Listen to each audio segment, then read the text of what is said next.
This video covers how to negotiate your tentative job offer. This will only apply to your initial offer. If you're already a current federal employee, there is no real negotiations. And the things that you can negotiate at the tentative offer are the salary, because you're always going to get set at the step one to begin with unless you are able to negotiate a higher step. You can look at getting a higher leave group, and you could possibly negotiate incentives. Before we get started, you could help out by liking this video to help with the YouTube algorithm. Also subscribe to the channel and hit the notification bell so you can be notified of all the new videos that are uploaded, and share with anyone that could use this information. When it comes to negotiating your tentative job offer, the first thing you need to know is that it only applies if it's your very first appointment to the federal government. If you're already an existing federal employee, you cannot negotiate. If you're in a promotion as an existing employee, then it follows what's called the two-step promotion rule. But we can talk about that in another video. The very first thing after you realize it's your initial appointment is to accept the tentative offer that's given to you as soon as possible. So when you are issued a tentative offer, the letter will give you usually about 3 business days to accept it. And if you don't accept within those 3 business days, they can rescind that tentative offer. The reason why you want to accept the tentative offer right away is because you have the entire window from when you accept the tentative offer all the way up to the firm offer to do all these negotiations. So the first thing to know is that any negotiations, the salary, the leave, that all comes through the hiring manager. So the process is initiated by the hiring manager, where they're going to request a higher step, and then that will go through human resources to do a technical review, and then it goes to facility leadership for approval. So if you are interested in getting a higher step, you can start with human resources because they kind of act like the middleman between you and the hiring manager. But a lot of times human resources will just dismiss requests for higher steps right away. If this happens, you can go to the hiring manager and discuss with them. But it's not mandatory, so if the hiring manager decides that they're not interested, then the ball is going to stop right there. There will be no request. And then also, if the hiring manager does request a higher step for you, it can be denied at HR at the technical review stage, or also at the facility leadership stage. So it's not a guarantee, but it all does start with the hiring manager. If you need help with the entire hiring process from start to finish, check out our book, Federal Hiring Advice, Your Guide to Government Jobs, available on Amazon. The link to purchase is in the description below. Now, when you're requesting a specific step, it has to be based on 2 different criteria. Either the hard to fill nature of the position, so if they've recruited for it multiple times and they haven't been able to fill it, or if it turns over a lot, then that could be justification. Also could be through superior qualifications. So if you were more than just minimally qualified and you had years of experience in the same exact position, you could list that out as a reason or a justification for that higher step. And the policy through OPM and the 5 CFR lists some questions that will need to be answered in order to justify either of those requirements, which we'll go over in a little bit. Now, once you've determined whether or not the hiring manager is going to entertain this idea of getting you a higher step, you're going to want to figure out what you want. So you need to ask for a specific step, and that step could be related to your current salary. So if your position that you're in now makes more than the position you're being offered, that could be justification enough, so you would pick the step that gets you to where you don't lose any money to take the position. If you don't currently make as much as the position's being offered and you still want more, then that's where you're going to have a really good justification through the superior qualifications aspect of it. And so you'll want to pick a reasonable step when you go to do your negotiations. And what'll happen is you'll request a specific step, it'll go through the process, and it'll either be approved at that step, or it may be reduced to a lower step or denied altogether. Once it's gone through the facility leadership and a decision's been made, that is final. There's not a back and forth. You ask, they either approve or deny, and then that's it. There's no second rebuttal. So if you request a certain step and it's not approved and you're not able to take the position because of the pay, you are able to withdraw at any time. Now moving on to leave. So we already have a pretty decent leave program. You're going to start off in leave group 1 most of the time, and that's going to be 4 hours of annual leave every 2 weeks. Leave group 2 is after 3 years of service, you get 6 hours of leave every 2 weeks. And then leave group 3 is after 15 years, and that gets you 8 hours of leave every 2 weeks. When you are requesting a higher leave group, what you're going to need to justify is that you have experience in that specific field that you were hired for, and you can count private sector time towards that leave through the same approval process as the salary request. So you can't say that you automatically just want to go from 4 to 6 hours. What you'll have to do is prove that you have 3 years of relatable experience to count towards your service computation date, which is the date that's used to create the leave group. But just like the salary, once you determine that maybe you have that relatable experience and you have enough to go into the next leave category, you'll work with either human resources or the hiring manager to fill out that request. And it'll be the same exact thing. The hiring manager will submit the request if they're interested. Human resources will do a technical review, and then the facility leadership will do the final approval. And then the last thing that everyone's interested in is incentives. So the very first thing is that if an incentive was not listed in the announcement at all, then it's not an option, because incentives have to be approved prior to the job being open. The next thing would be, if it is in the announcement, it's usually going to have language that says may be authorized for highly qualified candidates. And an incentive is broken down to either a recruitment incentive for someone that's not currently in the federal government, or a relocation incentive for someone that is currently in the federal government, but then will have to relocate for the position. If either of those are listed in the job announcement, then you can ask about that at the tentative offer as well. It's not a guarantee. That's why the language is may be authorized for highly qualified candidates. But generally the person that gets selected is offered some sort of incentive if it's part of the announcement and they ask for it. So when it comes to the incentive, when they approved it to be put in the announcement, they generally have a dollar amount set in mind. So the amount of the incentive may not be flexible. You're essentially just asking to make sure that you get the incentive that was offered. And it's going to come with a service agreement. So there are different ways to get your incentive paid out to you. You can do a lump sum up front with multiple years of the agreement on there. So if you get everything up front and then you have a 2-year agreement, then that means you would, if you left within the 2 years, have to repay back a prorated amount of whatever the incentive was left. So what you spent would get prorated, and then everything you would have to pay back. Now, if it was maybe you get half 1 year, half the second year, that's another option. You get your first half, and then if you left at the end of your first year, you just wouldn't get your second installment, and then you would be free to go. The other way is through bi-weekly payments, where they take the incentive and they give you a little bit of it every 2 weeks.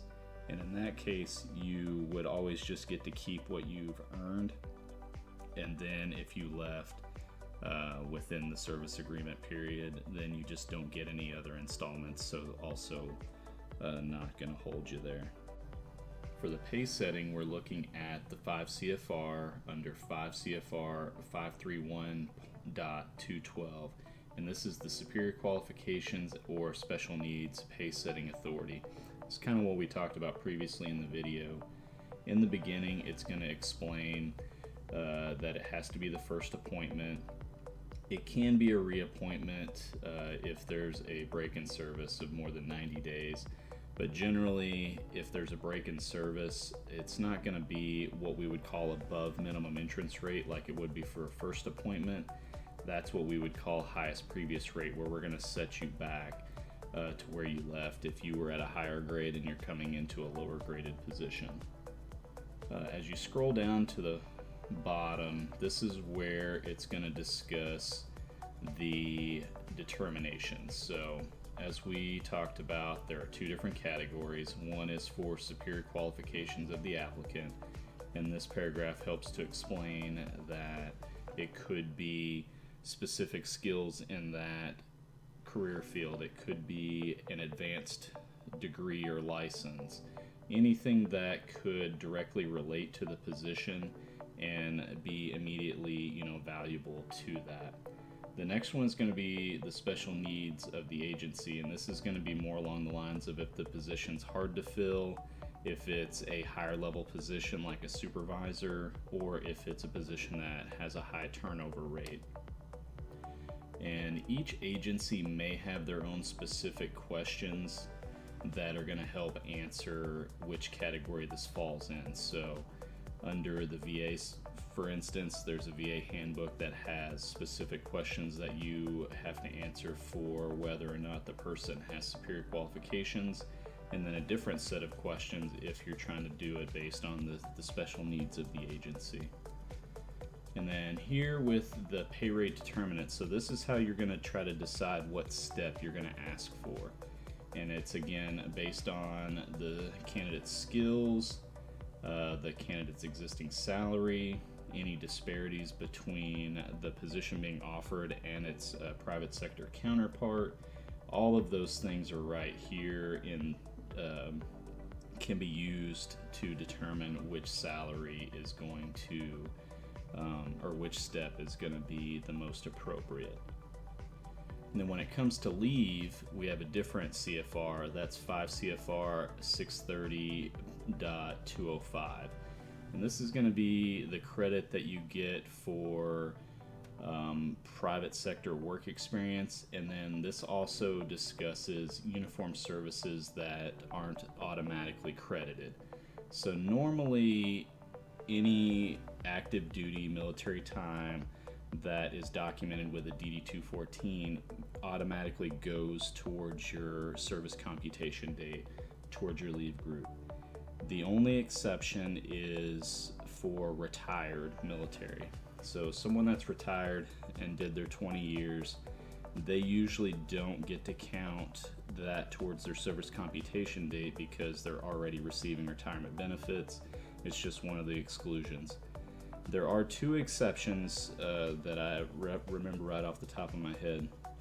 The one is if it's a disability retirement, so the service member is forced to retire early for a disability reason, then they can count that time. The other one is combat time. So if a person's retired from the military but they had combat experience, the time spent in combat can be credited towards the service computation date, and that's just a form that you would fill out with Human Resources.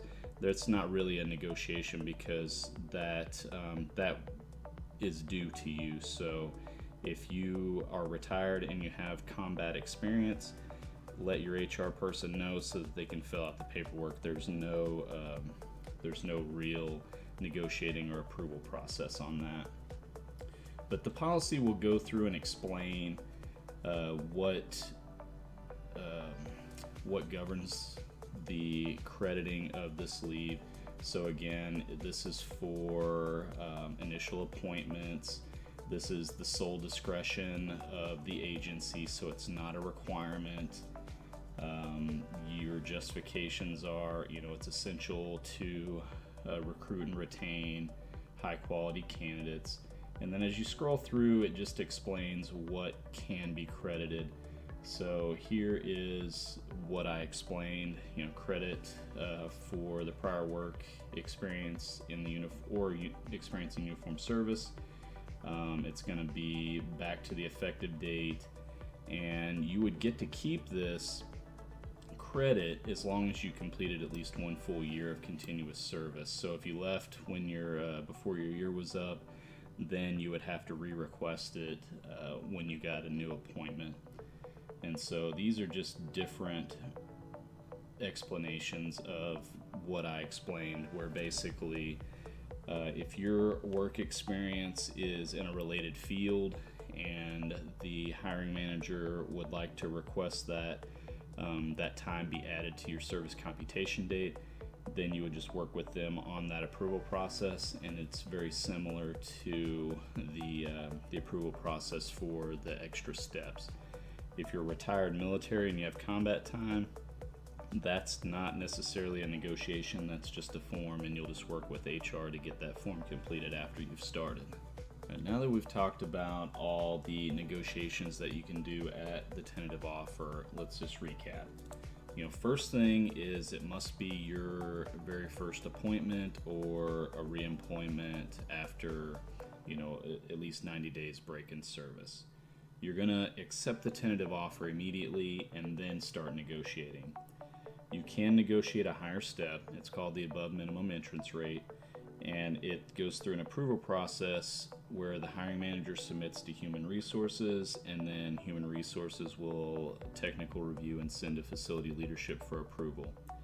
You can work directly with HR, but if they just won't entertain it, you can go to the hiring manager to see if they will. It's not guaranteed. Even if the hiring manager decides to request it, it's not a guarantee that it'll be approved. And then you want to be specific in what step that you're requesting.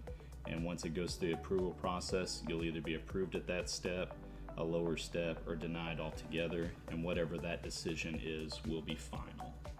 When it comes to leave, if you're retired military and you have combat time, you'll just let HR know and they'll get you the paperwork so that you can request that. Not necessarily a negotiation, because that one is a guarantee.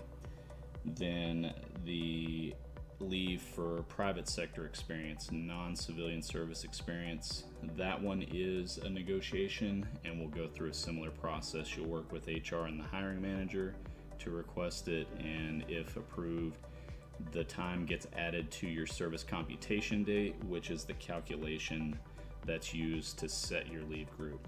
So less than 3 years of federal service or less than 3 years on your service computation date is 4 hours of annual leave every 2 weeks. If you get over 3 hours, it's 6, or over 3 years is 6, and then over 15 years is 8. So you will use that time to get into a different leave category. And then when it comes to incentives, they just need to be mentioned in the announcement to even be an option. And then in the announcement, if they are mentioned and they say may be authorized for highly qualified candidates, you just need to ask about those, because the incentives will not be guaranteed, and there may be some exceptions for why you're not eligible.